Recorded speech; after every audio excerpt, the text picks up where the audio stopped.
ദൈവത്തിന്റെ അതിപരിശ്രാമം വാഴ്ത്തപ്പെടുമാറാകട്ടെ. അനുഗ്രഹപ്പെട്ട ഒരു നല്ല പകലിനെ സ്വർഗത്തിലെ ദൈവം ഇന്ന് പകല് നമുക്കായി ഒരുക്കിയ ദൈവത്തിന്റെ വലിയ കൃപകളെ ഓർത്ത് നന്ദി കൂടി ഞാൻ ദൈവത്തെ സ്തുതിക്കുന്നു, സ്തോത്രം ചെയ്യും. ഇന്ന് അമേകാലിലെ സ്തോത്രം പ്രിയ പൈതൽ പറഞ്ഞ അമേകാലിലെ ദൈവത്തിന്റെ വചനം സ്തോത്രം ഹൃദയത്തിനകത്ത് ദൈവത്തിന്റെ വചനം സംഹരിക്കുന്നുവെങ്കിൽ ദൈവത്തിന്റെ വചനത്താൽ പ്രതികൂലത്തെ എന്ത് ചെയ്യാൻ പറ്റും? ജയിക്കുവാൻ കഴിയും. സ്തോത്രം. നമ്മൾ ഓർത്തോണം, കേൾക്കുന്ന ദൈവത്തിന്റെ വചനം ഹൃദയത്തിനകത്ത് സംഹരിച്ചാൽ, ഹൃദയത്തിനകത്ത് ഉറപ്പോടെ ഇരിക്കുന്നുവെങ്കിൽ കൊണ്ടുവരുന്ന ശത്രു കൊണ്ടുവരുന്ന പ്രതികൂലത്തെ എന്ത് ചെയ്യാൻ പറ്റും? ജയിക്കുവാൻ കഴിയും. സ്തോത്രം. നമ്മളെല്ലാം ഹൃദയത്തിനകത്ത് വചനമുണ്ട്, പക്ഷേ ആ വചനം അനുസരിച്ച് നമ്മൾ ചിന്തിക്കുന്നില്ല. വചനമില്ലാതില്ല. വചനം കേട്ട വചനങ്ങളെല്ലാം നമ്മുടെ ജീവിതത്തിനകത്തുണ്ട്. പലപ്പോഴും നമ്മൾ വചനം പറയുമ്പോൾ ആ വചനം എടുത്ത് നമ്മൾ സംസാരിക്കാറെല്ലാം ഉണ്ട്. പക്ഷേ ആ വചനം എന്റെ ഉള്ളത്തിനകത്ത് ക്രിയ ചെയ്ത് ഏത് നിമിഷവും ആ വചനവും ഞാനുമായിട്ടുള്ള ബന്ധം കൂട്ടിക്കൊണ്ടിരിക്കുന്ന ഒരു വ്യക്തിയാണെങ്കിൽ പ്രതികൂലം വരുമ്പോൾ വചനം ഉപയോഗിക്കും. ആ വചനത്താൽ എന്ത് ചെയ്യും? ജയിക്കും. വചനത്താൽ ജയിക്കും. അതിന് ഉദാഹരണമായി പറഞ്ഞാൽ മത്തായി സുവിശേഷം 4-ാം അധ്യായത്തിന്റെ വാക്യങ്ങളാണ് ഉപയോഗിച്ചത്. അതിനകത്തുള്ള പശ്ചാത്തലം എന്ന് പറയുന്നത് യേശു 40 ദിവസം ഉപവാസമിരുന്നു. യേശു വിശന്നു. അപ്പോൾ ആര് വന്നു? പിശാച് വന്നു. പിശാച് വന്നു യേശു ഒപ്പത്തിനെ ദൈവത്തിന്റെ വചനത്താൽ പറഞ്ഞാണ് തെറ്റിക്കാൻ നോക്കിയത്. യേശു ഒപ്പത്തിന് എന്ത് ചെയ്തു? ആ വചനത്താൽ തന്നെ വചനത്താൽ അവനെ മറുപടി കൊടുത്തു, അവനെ ജയിച്ചു. അപ്പോൾ ജയിച്ചപ്പോ ഒരു കാര്യോടും അതിന്റെ താഴോട്ടുള്ള വാക്യത്തിനകത്ത് പറയുന്നു, പിശാച് അവനെ വിട്ടുപോയി. അപ്പൊ നമ്മൾ ജയിച്ചാൽ ആര് വിട്ടുപോകും? പിശാച് വിട്ടുപോകാത്തതിന്റെ കാര്യം എന്തുവാ? ചില പ്രശ്നങ്ങളോട് പ്രാർത്ഥിച്ചിട്ടും മറുപടി ഇല്ലാത്തതിന്റെ കാര്യം എന്തുവാ? പിശാച് വിട്ടുപോയിട്ടില്ല. പിശാച് വിട്ടുപോകണമെങ്കിൽ എന്ത് ചെയ്യണം? ഞാൻ കേട്ട ദൈവത്തിന്റെ വചനത്തെ, ഗ്രഹിച്ച ദൈവത്തിന്റെ വചനത്തെ എന്റെ ഉള്ളത്തിനകത്ത് ക്രിയ ചെയ്യുമ്പോൾ ആര് വിട്ടുപോകും? പിശാച്. നമ്മളെപ്പോഴും നമ്മളെപ്പോഴും പറയുമ്പോൾ ഞാൻ ഏറ്റവും കൂടുതൽ പ്രസംഗിക്കുവാൻ ആഗ്രഹിക്കുന്നത്, പ്രസംഗിക്കുമ്പോഴെല്ലാം ഇടയ്ക്കിടയ്ക്ക് എൻ്റെ ഉള്ളിൽ കയറി വരുന്ന ഒരു വ്യക്തിയാണ് ലാസർ. ഏത് പ്രതികൂലത്തിന്റെ വിഷയത്തിനകത്ത് വരുമ്പോഴും എന്നെ ഏറ്റവും കൂടുതൽ ധൈര്യപ്പെടുത്തുന്ന ഒരു വചനഭാഗമാണ് ലാസർ. 98 മണിക്കൂർ കഴിഞ്ഞപ്പോൾ കല്ലറയിൽ നിന്ന് കർത്താവ് പുറത്തു കൊണ്ടുവന്നു. നമ്മളിതെല്ലാം പറയും, ലാസറിനെ പറ്റി എല്ലാം പറയും, ഇല്ലയോ? പ്രതികൂലം വരുമ്പോഴും പ്രയാസം വരുമ്പോൾ എല്ലാം ലാസറിനെ പറ്റി പറയും. ഞാൻ ഒരു കാര്യത്തോടൊന്ന് പറയട്ടെ, ആ ലാസർ ആരാന്നൊന്ന് മനസ്സിലാക്കണം. കർത്താവിന് ഇത്രയും ദയ ലാസറിനോട് ഉണ്ടായതിന്റെ കാര്യം മനസ്സിലാക്കണം. യഹൂദന്മാർ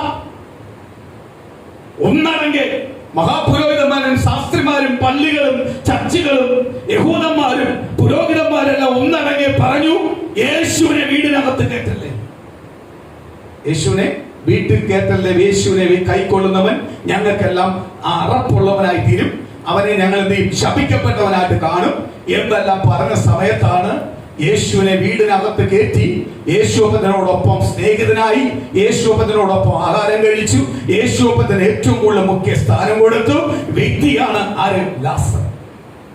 ലാസർ. നമ്മളെല്ലാം ദൈവത്തിന് പ്രാപിക്കാൻ ആഗ്രഹിക്കും, പക്ഷെ നമ്മള് കർത്താവിന് കൊടുക്കേണ്ട വില കൊടുക്കാറുണ്ടോ? ഉണ്ടോ? എന്നിട്ട് ലാസറിന്റെ കാര്യം പറഞ്ഞ് നടക്കൂ.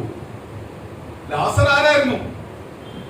യഹൂദന്മാരെ യേശുവിനെ കേൾക്കിയാൽ നിന്റെ വീട് ശപിക്കപ്പെട്ടവനാ, നീ ഞങ്ങളുമായിട്ട് ഒരു ബന്ധവും ഇല്ല, സമ്പർക്കവും ഇല്ല, നീ ഒരു കാര്യത്തിന് ഞങ്ങളുടെ അടുത്ത് വരില്ലേ എന്ന് പറഞ്ഞ് തള്ളിക്കളയുമായിരുന്നു. അങ്ങനെ വിളംബരം വരെ പറഞ്ഞായിരുന്നു. പക്ഷെ ആ സമയത്ത് യേശുവിനെ വീടിനകത്ത് കയറ്റുകയും യേശുവിന്റെ വചനത്തിന് പ്രാധാന്യം കൊടുക്കുകയും ഇവന്മാരെ എല്ലാം ചപ്പും ചവറുമായിട്ട് കണ്ടിട്ട്, ഇവന്മാര് കൊടുക്കുന്ന എല്ലാത്തിനെയും ചപ്പും ചവറുമായിട്ട് കണ്ടിട്ട് അതിനെല്ലാം മറുത്ത് നിൽക്കുന്ന വ്യക്തിയായിരുന്നു മാർത്തയും മറിയയും ലാസറും. അതാ യേശുവിന് ഏറ്റവും കൂടുതൽ ആ കുടുംബത്തെ സ്നേഹിച്ച്. ആ ദേശത്ത് ധനവാനല്ല, ആ ദേശത്ത് വലിയ പണക്കാരൊന്നുമല്ല, സാധാരണപ്പെട്ട കുടുംബമാണ്, സാധാരണ കുടുംബം. അപ്പൊ പലരെയും പ്രതികൂലങ്ങള് ആശ്രയമെല്ലാം ഇല്ല എങ്കിൽ ജീവിച്ചു പോകാൻ പറ്റത്തില്ല. എങ്കിൽ പോലും അവർ അതിനൊന്നും മുഖ്യസ്ഥാനം കൊടുത്തില്ല, ദൈവത്തിന്റെ വചനത്തിന് മുഖ്യസ്ഥാനം കൊടുത്തു. കർത്താവ് യേശുവിനെ പറയുന്ന വാക്കുകൾക്ക് മുഖ്യസ്ഥാനം കൊടുത്തു. മുഖ്യസ്ഥാനം കൊടുത്തത് കൊണ്ടാണ് കർത്താവിന് അവരോട് സ്നേഹം ഉണ്ടായത്. കർത്താവ് അവനെ എന്ത് പറഞ്ഞു? എന്റെ സ്നേഹിതൻ എന്ന് വിളിക്കാൻ തുടങ്ങിയത്. കർത്താവ് ലാസറിനെ സ്നേഹിതനെന്ന് കാണാനുള്ള കാര്യം എന്തുവാ? കർത്താവിന്റെ വചനത്തിന് അതിനനുസരിച്ച് എനിക്ക് പട്ടിണി വരുന്നതോ, അല്ലെങ്കിൽ സ്തോത്രം യഹൂദന്മാരെന്നെ തള്ളിക്കളയുന്നതോ, യഹൂദന്മാരെന്നെ വെറുക്കുന്നതോ, അല്ലെങ്കിൽ ഞങ്ങളെ അവരൊരു അല്ലെങ്കിൽ പള്ളി പ്രതിഷ്ഠരാക്കി തള്ളിക്കളയുന്നതോ ഒന്നും ഞങ്ങളുടെ വിഷയമല്ല. ഞങ്ങളുടെ വിഷയം കർത്താവായ യേശു പറയുന്ന വാക്യമാണ്, യേശു പറയുന്ന പ്രമാണങ്ങളാണ്, യേശു പറയുന്ന ന്യായപ്രമാണം. അതാണ് ഞങ്ങൾക്ക് വേണ്ടത് എന്ന് പറഞ്ഞ് അതിന് വില കൊടുത്ത് ജീവിച്ച വ്യക്തിയാണ് ആര്? ലാസർ കുടുംബം. അതാണ് കർത്താവിന്റെ സ്നേഹിതനായി തീർന്നത്.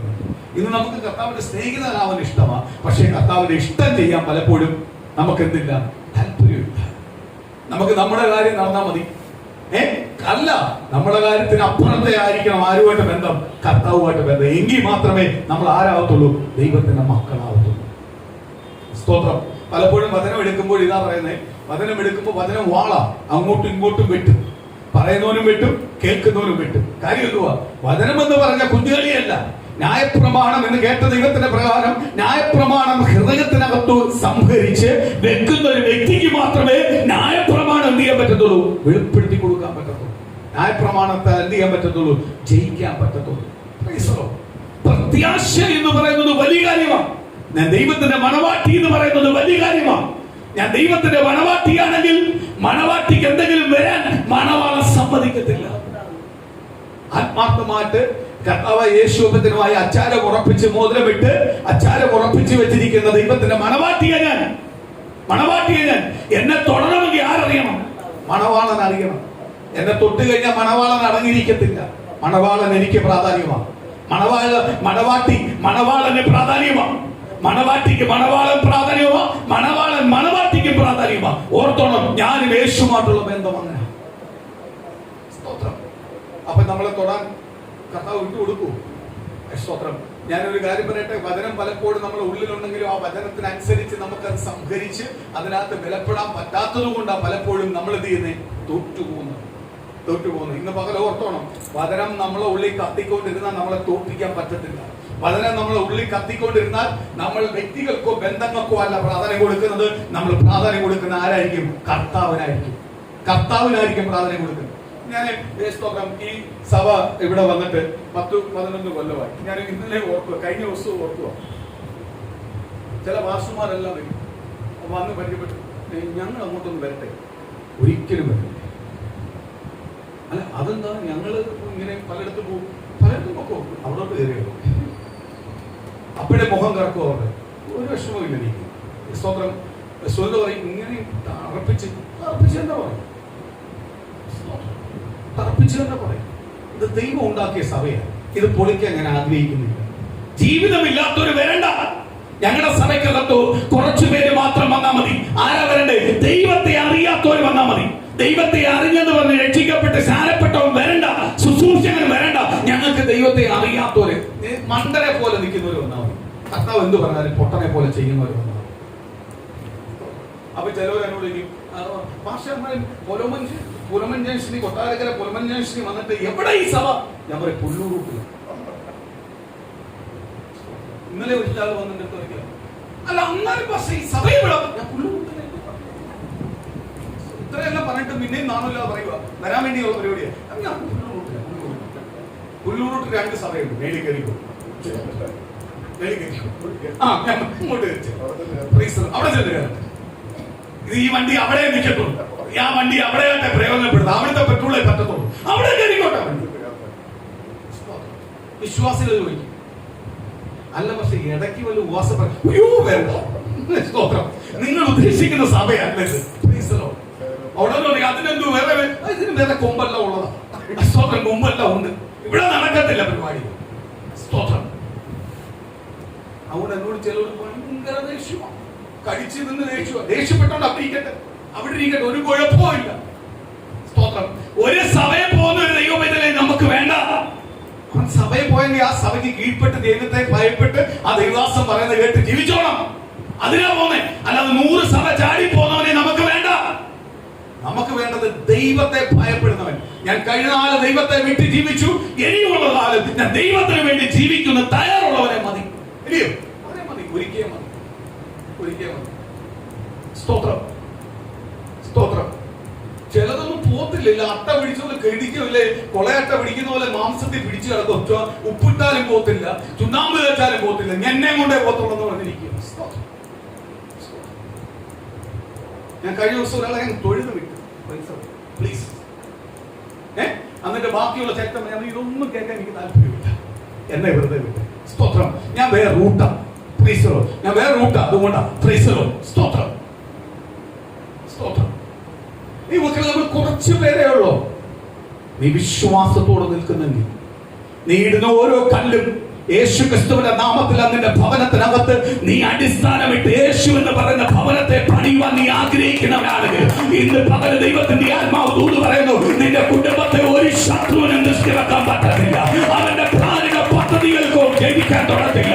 ഞാൻ ഒരുപാട് പേരുടെ സഭയിലെ മെമ്പറാണെന്ന് അറിയപ്പെടാനല്ല, യേശുവത്തിന് ഞാൻ പ്രാധാന്യപ്പെട്ടവരാ.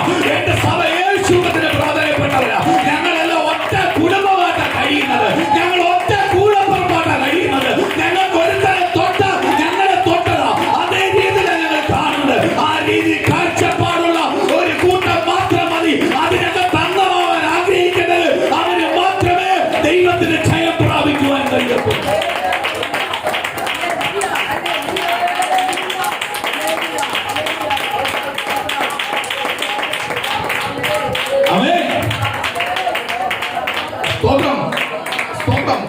ആ ഒരു തീഷ്ണതയെ നമുക്ക് വേണ്ട. എന്തുവാ?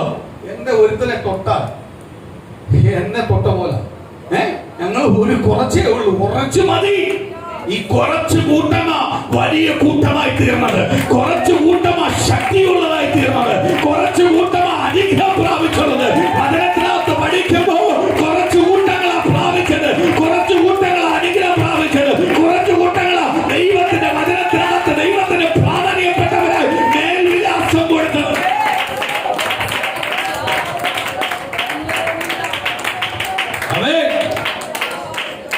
സ്തോത്രം, സ്തോത്രം, സ്തോത്രം, സ്തോത്രം, സ്തോത്രം, സ്തോത്രം. ഞാൻ നേരത്തെ പറഞ്ഞല്ലോ, ഈ ഭവനം നമുക്ക് ഒരുക്കി തന്നത് ദൈവത്തിന്റെ വലിയൊരു അത്ഭുതം. സ്തോത്രം. ഈ അച്ഛൻ സ്തോത്രം നമ്മൾ ഏറ്റവും കൂടുതൽ ഇഷ്ടപ്പെടുന്ന അച്ഛനാണ്. കൊച്ചുവഞ്ചാനും ആ ഷേറിമാവൻ പറഞ്ഞൊരു കാര്യം, സ്തോത്രം, ഒരു ഫോട്ടോ പോലും വെക്കത്തില്ല, ഇവിടുത്തെ എല്ലാം എടുത്ത് മാറ്റി ഫുൾ ഫ്രീഡമായിട്ട് തരുന്നു. നമ്മൾ ചിന്തിക്കുന്നതിനപ്പുറമായി ആലയത്തിന് വില കൊടുക്കുന്നത്. ആലയം എന്ന് പറഞ്ഞാൽ ഇതായിരിക്കണം, ഇതൊരു ആലയമായിരിക്കണം. ആ കാഴ്ചപ്പാടോട് പറഞ്ഞു, ആ കാഴ്ചപ്പാടോട് എനിക്കറിയാം അവർക്ക് ഒരുപാട് പ്രതികൂലം ഇതിന്റെ പിന്നിൽ വരും. ഞാൻ ഇപ്പോഴും വായിച്ചുകൊണ്ടിരിക്കുന്ന അവർക്ക് ഒരു പ്രതികൂലം ഇതിന്റെ പിന്നിൽ ഉണ്ടാവല്ലേ. അവരുടെ സഭയിലായാലും മറ്റുള്ള രീതിയിലായാലും എന്നോട് പറയുക, സ്തോത്രം, ആ പ്രതികൂലം എല്ലാം നേരിടാൻ ഞാൻ നിങ്ങളോട് പറഞ്ഞിട്ടുണ്ട്, പാസ്റ്ററോട് പറഞ്ഞിട്ടുണ്ട്. ഇല്ലല്ലോ, അതെല്ലാം ഞാനാ നേരിടാൻ, എനിക്കറിയാൻ നേരിടാൻ. സ്തോത്രം. അത് ദൈവത്തോടുള്ള വിലയാണ്, എന്നോടുള്ള വിലയല്ല. ദൈവത്തോടുള്ള സ്നേഹം. ദൈവത്തിന്റെ മക്കൾ ആരാധിക്കാൻ ആരാധനാലയം ഇല്ലാതെ പോവല്ലേ. ദൈവമക്കൾ ഒന്നിച്ചു കൂടണം, അവർ ആരാധിക്കണം, ഈ സഭ നിലനിൽക്കണം, ഈ സഭ ഉയരണം. അത് ദൈവത്തിന്റെ നാമത്തിലാണ്. അതിന്റെ ആഗ്രഹത്തിലായി പറയുന്നത്. ആ കുടുംബത്തിന് ഈ വലിയ കാഴ്ചപ്പാടുള്ളത് കൊണ്ടാണ് പറയുന്നത്.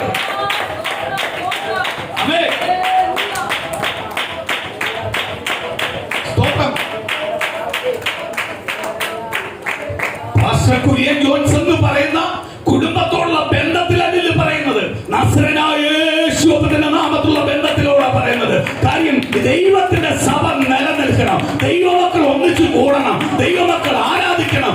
ആരാധന ആലയം ഇല്ലെങ്കിൽ ആലയം ഉണ്ടാവണം. അതിന് കാഴ്ചപ്പാടുള്ളത് കൊണ്ടാണ് ആ കുടുംബം അങ്ങനെ പറയുന്നത്. അതുകൊണ്ട് ആ കുടുംബം, ആ തലമുറകൾ അനുഗ്രഹപ്പെടാതെ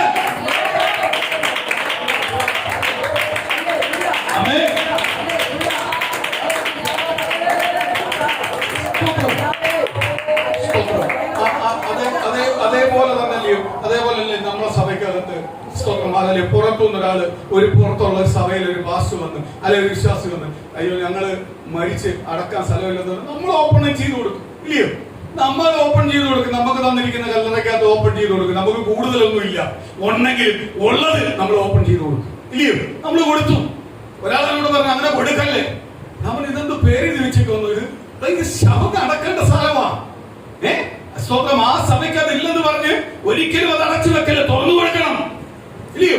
നമ്മളത് ചെയ്യും. നമുക്ക് അങ്ങനെ പിടിച്ചു വാശിയൊന്നുമില്ല. ഇത് എന്റെയാ, ഇതെല്ലാം നമ്മൾ കൊണ്ടുപോകും. സ്തോത്രം. അതുകൊണ്ട് ഈ അടക്കത്തിനകത്തൊന്നും എനിക്ക് വലിയ പ്രാധാന്യമില്ലാത്തത് കൊണ്ടാണ്. സ്തോത്രം. ആ ഒരാൾക്ക് കൊടുത്തിരിക്കും, ഒരു സഹോദരിയെ കൊണ്ട് അടക്കിയില്ല. അവർ ആ സഭയ്ക്ക് ഇല്ല എന്ന് പറഞ്ഞു. നമ്മൾ പറഞ്ഞു അപ്പോൾ ആ സഭയ്ക്കകത്തുള്ളൂ തന്നെ എന്ന് പറയുക. ഇങ്ങനൊന്നും ചെയ്യത്തില്ല കേട്ടോ. ഇത് മാസ്റ്റർ ഒന്നും ചെയ്തു, നമ്മൾ ചെയ്തതിന് എന്ത് കുഴപ്പമൊന്നും അവർ സഭയിൽ സ്വന്തം വിശ്വാസം എന്ന് പറയുക എന്തോ കുട്ടികളെ ഉണ്ടാക്കി തരുക, മനസ്സിനകത്തോട്ട് കൊണ്ട് തരുക. ഞാൻ പറഞ്ഞു ഇതൊന്നും കൊണ്ടുപോകത്തില്ല. അതൊരു കറക്റ്റ് കാര്യമാണ്. അത് എന്റെ ഒരു ഗുരുനാഥൻ ദൈവദാസൻ പറഞ്ഞൊരു കാര്യമുണ്ട്. സ്തോത്രം. ഞാൻ ഈ സഭ ആരംഭിക്കുമ്പോൾ സെമിത്തേരി ഇല്ലാതെ ഇങ്ങനെ ഭാരപ്പെട്ടിരിക്കുമ്പോൾ എന്നോട് ഒരു ദിവസം വന്ന് പുള്ളിക്കാരൻ പറഞ്ഞൊരു ദൂതുണ്ട്. എന്റെ ഗുരുനാഥൻ വന്ന് പറഞ്ഞൊരു ദൂതുണ്ട്. സ്പർജം വന്ന് പറഞ്ഞ കർത്താവിന്റെ ദാസൻ പറഞ്ഞൊരു ദൂതുണ്ട്. സുനോദേ, ഒരു ബോഡി ചരിത്രത്തിൽ എവിടെയെങ്കിലും ഒരു ബോഡി അടക്കാൻ പറ്റാതെ ഇരുന്നിട്ടുണ്ടോ? ദൈവം ആ സമയത്ത് വഴി പറഞ്ഞു. അല്ലാതെ എനിക്ക് സെമിത്തേരി ഉണ്ടെങ്കിൽ സഭ നടത്താമെന്ന് ഒരിക്കലും ചിന്തിക്കല്ലേ. സ്തോത്രം. ആ വാക്ക് എന്നെ ഒരുപാട് വിലപ്പെടുത്തിയിട്ട് ആ സഭ ആരംഭിച്ചത്. ചിലവരെന്ന് പറഞ്ഞാൽ ഇതെല്ലാം ഒപ്പിച്ചു വിട്ടിട്ടാ നമുക്കിതെല്ലാം പുറമെ വന്നു ഇല്ലയോ? ഇതിനെ കുറിച്ച് നമ്മൾ ഒരിക്കലും അറിയായിട്ടുണ്ടോ? ഇതിനെ കുറിച്ച് അറിയാതെല്ലാം പുറത്തും വിട്ടു. സ്തോത്രം. കാര്യം എന്തുവാ? പുള്ളിക്ക് ആ കല്ലറ ഇറങ്ങിയാൽ മതി.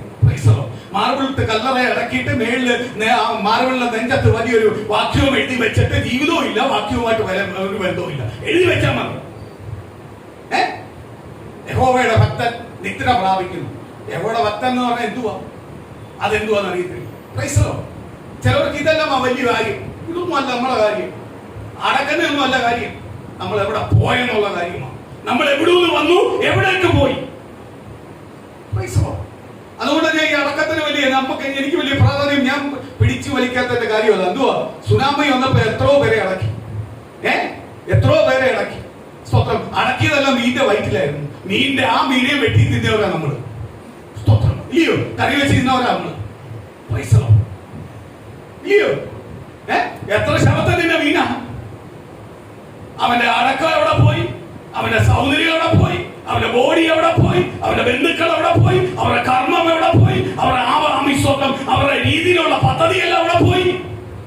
സുനാമി വന്നപ്പോ വീടിനകത്ത് പോലും കെട്ടിയില്ല. അല്ലെ? സ്വന്തം കൊറോണ വന്നപ്പോ വീടിനകത്ത് കെട്ടിയില്ല. സ്വന്തം ഭർത്താവാ, ഭാര്യ, മക്കളാ, വേണ്ട കൊണ്ടുപോക്കോ. സ്തോത്രം. എന്റെ ഒരു അടുത്ത സുഹൃത്തുണ്ട്. ഇവിടുത്തെ നല്ല സമ്പത്തുള്ള വീട്ടിലാ. സ്തോത്രം. അവന്റെ അപ്പനും അമ്മയും കഷ്ടപ്പെട്ട ഇതെല്ലാം ഉണ്ടാക്കിയത്. അവന്റെ അമ്മ മരിച്ചപ്പോ ഒരു മനുഷ്യനില്ല. സ്തോത്രം. ഞാൻ ഓടിച്ചെന്നപ്പോ അവന്റെ അടുത്ത് പറഞ്ഞാ കൊറോണയിലാണ് മരിച്ചത്. ഞാൻ കൊറോണ മരിച്ചെന്നു എന്റെ അമ്മയെ പോലെ ഞാൻ കാണുന്നത്. സ്തോത്രം. കൊറോണ മരിച്ചെന്ന് പറഞ്ഞാൽ എനിക്കെന്തുവാ? അപ്പോഴും ഇവൻ പറഞ്ഞു അല്ല, ഫ്രണ്ടിലോട്ട് പോയി കഴിഞ്ഞാൽ വിഷയങ്ങളുണ്ട്. ഞാൻ പറഞ്ഞു ഞാൻ അവിടുത്തെ മൊത്തം ഹോസ്പിറ്റലിന്റെ മൊത്തം കാര്യത്തിനകത്ത് സംസാരിക്കാനും ഈ ബോഡി എടുത്തു പോകാനെല്ലാം ഞാൻ നിന്ന്. അടക്കമായപ്പോ എനിക്കും അതുപോലെ പദ്ധതിയല്ല. ഞാൻ അതുകൊണ്ട് മാറി. ഞാൻ അവരുടെ അടുത്ത് വെച്ചാൽ ബോഡി കൊണ്ടുവരത്തില്ല, കൊല്ലത്ത് ദഹിപ്പിക്കുക. സ്തോത്രം. ഞാൻ വെച്ച് നിങ്ങൾ ഏതാണ്ട് ഒരു ചടങ്ങിനകത്ത് ഇത് കുടത്തിനകത്ത് കൊണ്ടുവന്ന് വെക്കത്തില്ല, വിളക്കിട്ട് വെക്കത്തില്ല. അതും ഇല്ല, അതും കൊണ്ടുവരത്തില്ല, അതും കൊല്ലത്ത് തന്നെ വെച്ചേക്കുക. അവിടെ നിന്ന് പിന്നെ ഞങ്ങൾ പോയി മടക്കി വെച്ചതല്ലേ. അമ്മ ദൈവം എന്ന് പറഞ്ഞുകൊണ്ട് വന്നേ. ഞാൻ അങ്ങനെ പറയാറുമില്ല. എനിക്ക് അമ്മയൊന്നും അല്ല ദൈവം, അപ്പനും അല്ല ദൈവം. എന്റെ ദൈവവും കർത്താവായ യേശുപുത്രൻ. എന്റെ യേശുപുത്രൻ. ഇവരെല്ലാം തള്ളിക്കളയുന്നവരാ. എപ്പം വേണമെങ്കിലും തള്ളാം, എപ്പം വേണമെങ്കിലും ചേർക്കാം. ഈ മനുഷ്യന്റെ സ്നേഹത്തോടല്ല ഞാൻ പ്രാധാന്യം കൊടുക്കുന്നത്, ഞാൻ യേശു ക്രിസ്തുവിന്റെ സ്നേഹത്തോടാണ്. ഞാനപ്പോ ഓർത്തിടാക്കി നിങ്ങൾക്ക് വേണ്ടല്ലേ അതെല്ലാം കൊണ്ടുവച്ചിട്ട് വന്ന് വേണമെങ്കിൽ അടുത്ത വിനയെ അനുഭവിക്കും. സ്തോത്രം. അനാഥ ബോഡി പോലും ഇങ്ങനെ അടക്കപ്പെട്ട് കാണുന്നില്ല. അത്രയും പേരുള്ള കുടുംബത്തിലെ അടക്കം നടന്നതാണ്. സ്തോത്രം. ഞാനപ്പോ ഓർത്ത് ഈ അടക്കത്തിനൊന്നും എന്തില്ല, ഒരു പ്രാധാന്യമില്ല. ഈ കാണിക്കുന്നതെല്ലാം ഷോയ, പ്രാധാന്യമില്ല. ക്രിസ്ത്യൻ രീതിയാവട്ടെ, ഏത് ജാതിയാവട്ടെ, ഈ കാണിക്കുന്നതെല്ലാം എന്തുവാ? ഒരു ഷോയ. മരിച്ചു കഴിഞ്ഞാൽ തീർന്നു. മരിച്ചിട്ട് അത് എന്റെ അച്ഛനാവട്ടെ, എന്റെ അമ്മയാവട്ടെ, എന്റെ സഹോദരിയാവട്ടെ, എന്റെ ഭാര്യയാവട്ടെ, ഭർത്താവട്ടെ, അയ്യോ കുറച്ചു നേരോടും അച്ഛനെ ഇവിടെ വെക്കുമോ എന്ന് പറയൂ. കുറച്ചു കഴിയുമ്പോൾ നാട്ടം തുടങ്ങും, ഈച്ച അടിക്കാൻ തുടങ്ങും. അപ്പൊ പെതുക്കെ അച്ഛനെ കൊണ്ടുപോകും. കാര്യം എന്തുവാ? ഇത് പോടി എടുത്തിരിക്കുന്ന മണ്ണിൽ നിന്നാ ഇത് ചേരേണ്ടത് മണ്ണിലോട്ടാണ്.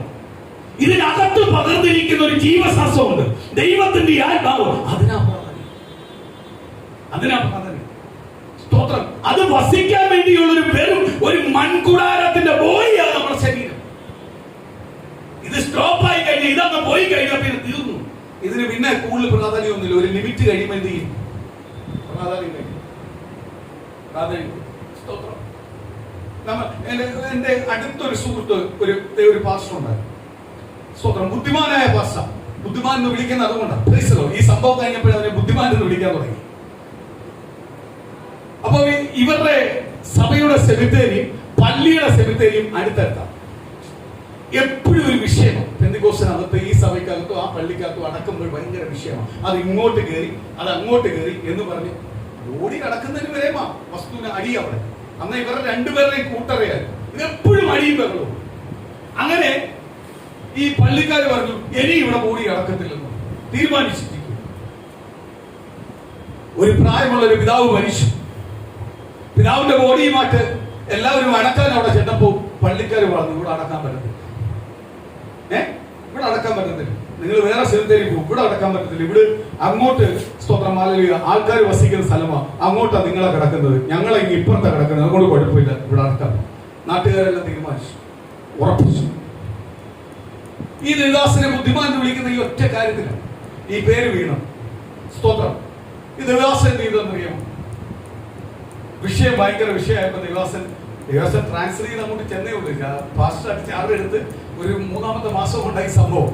പാസ്റ്റർ അറിയത്തില്ല ഇതിനകത്തുള്ള പ്രശ്നങ്ങളൊന്നും. പാസ്റ്റർ ഈ പയ്യന്റെ ഈ സ്തോത്രം ഈ മരിച്ചുപോയ അപ്പന്റെ മോനെ ഇങ്ങ് വിളിച്ചിട്ട് വന്നു. ഒരു മിനിറ്റ് സഹോദരൻ ഇങ്ങ് വാ.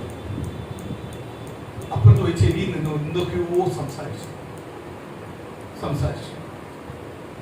അപ്പൊ എല്ലാവരും നോക്കുമ്പോൾ എന്തൊക്കെ ഇവിടെ ഭയങ്കര വഴക്ക് കിടക്കുന്നു. ഇവിടെ ബോഡി കൊണ്ട് അവിടെ വെച്ചിട്ട് സംസാരിച്ചുകൊണ്ടിരിക്കും. സംസാരിച്ചത് വേറെ ഒന്നുമല്ല, അവൻ ഇങ്ങോട്ട് വന്ന്, മകൻ ഇങ്ങോട്ട് വന്നിട്ട് പറഞ്ഞു, അപ്പൻ ജീവിച്ചിരുന്നപ്പോഴും അപ്പൻ ഈ മരിക്കുന്ന ഈ നിമിഷം വരെ ഞാൻ അപ്പന് ചെയ്യേണ്ടതെല്ലാം ചെയ്തിട്ടുണ്ട്. ഇനി എനിക്ക് ചെയ്യാനൊന്നുമില്ല. ഇനി അവസാനം അപ്പനെ കുഴി കൊണ്ട് അടക്കുന്നത് മാത്രമായി ഇനി ചെയ്യാൻ വന്നേ. അതിനുവേണ്ടി വന്നപ്പോൾ ഇവിടെ തടയുക. ഈ അപ്പന്റെ ശരീരം എടുത്ത് എനിക്ക് തിരിച്ചു വാങ്ങാൻ പറ്റത്തില്ല. അതുകൊണ്ട് അപ്പൻ ഇവിടെ കിടന്നു, ഞാൻ പോവുക. പള്ളിക്കാരന്മാർ പുറകെ വിളിക്കും, സ്തോത്രം, എന്തുകൂടെ കാണിക്കുന്നത്? ഇല്ല, എനിക്ക് ചെയ്യേണ്ടതെല്ലാം ചെയ്തത്. നീ ഇപ്പൊ ഇതുകൊടുത്തോണ്ട് എനിക്ക് വീട്ടിൽ പോകാൻ പറ്റത്തില്ല. ഇവിടെ നിങ്ങൾക്ക് ഒരു അടയാളമായിട്ട് വരുന്നോട്ട്. പള്ളിക്കാരന്മാരൊന്ന് പാസ്റ്ററെ വിളിക്കാൻ വിളിക്കും. പാസ്റ്ററെ അടക്കിയോ? അതുകൊണ്ട് അർത്ഥം നടക്കി, ഒരു കുഴപ്പമില്ല. അന്ന് മുതൽ പാസ്റ്ററിന്റെ പേര് ബുദ്ധിമാനായി. സ്തോത്രം. പാസ്റ്റർക്കാരൊന്ന് ഉപദേശിച്ചു കൊടുത്തു. സ്വന്തം പാസ്റ്റർ അറിയുമ്പോൾ വരും, കാല് പിടിക്കും. ലാസ്റ്റ് പാസ്റ്റർ പറഞ്ഞു, ഒരു 1/2 മണിക്കൂർ ഞാൻ അവിടെ നിന്നു ഉമ്മാര് കാല് പിടിക്കുന്ന കേൾക്കാൻ. ഒരു സുഖം ഉണ്ടായിരുന്നു ഇതെല്ലാം കേൾക്കാൻ. അന്നിട്ടാണ് അടക്കിയത്. കാര്യം എന്തുവാ? അതിന് മുമ്പ് വിളിച്ച പോഷത്തും ചീത്തയെല്ലാം തിരിച്ചെടുത്ത്, സ്തോത്രം, തിരിച്ചെടുത്ത് കാല് പിടിപ്പിച്ചിട്ടാണ് അടക്കിയത്. അപ്പൊ അടക്കത്തിനകത്തൊന്നും എന്തില്ല, പ്രാധാന്യമൊന്നുമില്ല. ബോഡി എന്ന് പറഞ്ഞാൽ അത് കുറച്ച് ദിവസം കഴിയുമ്പോൾ, അത് കുറെ മണിക്കൂറുകൾ കഴിയുമ്പോൾ അഴുകും. നമുക്കത് ഒന്നും ചെയ്യാൻ പറ്റത്തില്ല. നമുക്കത് ശ്രേഷ്ഠമായിട്ട് വെക്കാൻ പറ്റത്തില്ല. ഇവിടെ അടുത്തൊരാള് ഉള്ള ഒരു മകൻ മരിച്ചു. സ്തോത്രം. ലക്ഷങ്ങൾ മുടക്കി അവന്റെ ബോഡി അടക്കാതെ വെച്ചു. സുഗന്ധദ്രവ്യമെല്ലാം ഇട്ട് വെച്ചു. സ്തോത്രം. വലിയ അപകാരിയാണ്. സ്തോത്രം. കന്യാവസ്വം എന്ന് പറയും. മോൻ മരിച്ചതാ, അത് ഈ ചെറുപ്പത്തിൽ മരിച്ചതാ. എന്ത് ചെയ്തേക്കുവാ? വെച്ചേക്കുവാ. സ്തോത്രം. സമ്പത്ത് ഇഷ്ടംപോലുണ്ട്, അതുകൊണ്ടാണ് ഈ രീതി വെച്ചേക്കുന്നത്. പുള്ളിക്കാരൻ രാവിലെ വന്നിട്ട് നമസ്കരിച്ചിട്ട് പുള്ളി അപ്പുറത്ത് സൂര്യ നമസ്കാരം ചെയ്തിട്ടല്ലേ വേറെ കാര്യത്തിന് പോത്തു. കുറച്ചു നാൾ കഴിഞ്ഞപ്പോൾ പുള്ളിയുടെ മാർബിൾ സെന്റർ മൊത്തം പൊട്ടാൻ തുടങ്ങി. പുള്ളിയുടെ ബാറെല്ലാം പൊട്ടാൻ തുടങ്ങി. പുള്ളിയുടെ ബിസിനസ് ഓരോന്നായി പൊട്ടാൻ തുടങ്ങി, ഓരോന്നായിട്ട് വിൽക്കാൻ തുടങ്ങി. അപ്പോഴാരാണ് വന്നിട്ട് പറഞ്ഞ് ഇത് ഇവിടെ ഇരിക്കുന്നുണ്ടെന്ന്. അപ്പോഴാണ് പറഞ്ഞു, ഈ പുല്ലെടുത്ത് കൊണ്ട് അടക്കാൻ പറഞ്ഞു, വേറെ ഈ പുല്ലും ഇവിടെ വെക്കല്ലേ. എവിടെ പോയി മോനും സുഗന്ധദ്രവ്യമെല്ലാം. ഇത്രയുള്ള ബന്ധം, ഇത്രയുള്ള സുഖം. അവനവന് ജീവിക്കുവാനുള്ള ആഹാരത്തിന് വേണ്ടി അന്നെന്നുള്ള ദൈവത്തോട് അപേക്ഷിക്കുക, മേടിക്കുക, ദൈവത്തിന് നന്ദി പറയുക, സ്തുതിച്ച് സ്തോത്രം ചെയ്ത് മുന്നോട്ട് പോകുക. സ്തോത്രം. ഇതിനകത്തൊന്നും അല്ല കാര്യം. ഞാൻ ഇതിനകത്ത് വാക്യങ്ങൾ വായിക്കുമ്പോൾ സ്തോത്രം, നൈമാനെ എലിശയും ദൈവത്തിന്റെ വചനത്തിനകത്ത് 2 രാജാക്കന്മാരെ പുസ്തകത്തിനകത്ത് പഠിക്കുമ്പോൾ നമ്മൾ പരിചയപ്പെടും. ഞാൻ ഓർക്കുക, വെള്ള ഹിമം പോലെ വെളുത്ത കുഷ്ഠമായിട്ട് നൈമാൻ വരുമോ? ആരുണ്ടെന്നാണ്? ദൈവത്തിന്റെ പുരുഷൻ അവിടെ ഉണ്ട്. എലീശ എന്ന് പറയുന്ന ഒരു ദൈവത്തിന്റെ പ്രവാചകൻ അവിടെ ഉണ്ട്. അവന്റെ അടുത്ത് ചെന്നാൽ ഇത് സൗഖ്യം പ്രാപിക്കും, സൗഖ്യം പ്രാപിക്കും. ഇത് കേട്ട് അന്യരാജ്യത്തിൽ നിന്ന് ഈ രാജ്യത്തിലേക്ക് വരുക.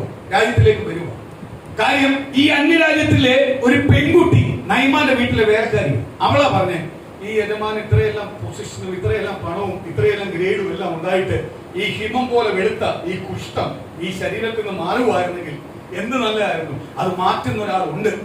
എവിടെ ഉണ്ട്? എന്റെ നാട്ടിലുണ്ട്. എലീശ പ്രവാചകനുണ്ട്.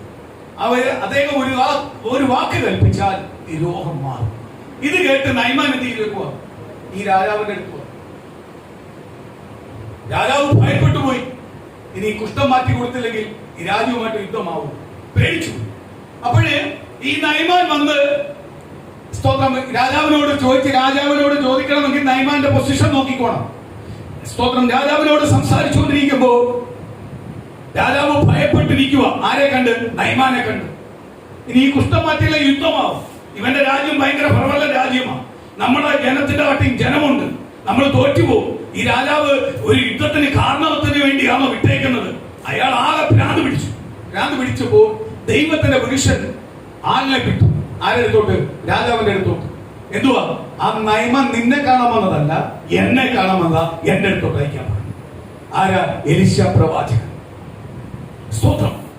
എലീശ പ്രവാചകനെ തേടി നൈമാനും അവരുടെ കൂട്ടുകാരും അവരുടെ കൂടെ വന്നിരിക്കുന്ന ജോലിക്കാരും ഒട്ട് അവരൊരു കൂട്ടമായിട്ട് വന്നപ്പോ എന്തുവാ? വിശിഷ്ട വസ്ത്രങ്ങളുണ്ട്, സ്വർണ്ണാഭരണങ്ങളുണ്ട്, പണമുണ്ട്. സ്തോത്രമാലി അന്നത്തെ ഏറ്റവും വലിയ വലിയ സമ്മാനങ്ങൾ ഉണ്ട്. സമ്മാനമായിട്ട് ആര് വന്നിരിക്കുന്നത്? നൈമാൻ വന്നിരിക്കുന്നു. സ്തോത്രം. നൈമാന്റെ രാജാവ് നൈമാന്റെ കൊട്ടാരത്തിൽ നിന്ന് അവനെ അയച്ചേക്കുന്നത്. നൈമാൻ ആ കൊട്ടാരത്തിന്റെ പ്രാധാന്യപ്പെട്ട വ്യക്തിയാണ്. ആ രാജാവ് ഫുൾ സെറ്റപ്പോടെ ആരെ അയച്ചേക്കുന്നത്? നൈമാനെ അയച്ചേക്കുന്നത്. നൈമാൻ കുഷ്ഠം നിറഞ്ഞവനാ, ഹിമം പോലെ വെളുത്ത കുഷ്ഠമാണ്. സ്തോത്രം. പ്രവാചകന്റെ വീടിന്റെ ഫ്രണ്ടിൽ വന്ന് ഇരിക്കുക. പ്രവാചകൻ ഇറങ്ങി വന്നില്ല. പ്രവാചകൻ അതിനകത്തിരുന്നോണ്ട് പറഞ്ഞു, നീ പോയി 7 വട്ടം യോർദാൻ നദി മുങ്ങി കുളിക്കണം. 7 വട്ടം യോർദാൻ നദിയിൽ മുങ്ങി കുളിക്കാം. നീ മുങ്ങി എഴുന്നേക്കും. 7 വട്ടം മുങ്ങി എഴുന്നേക്കും. സ്തോത്രം. നൈമാൻ ഇത് സൂചിച്ചില്ല. നൈമാൻ ഇഷ്ടപ്പെട്ടില്ല. നൈമാന്റെ ഇത് എന്തുവാ?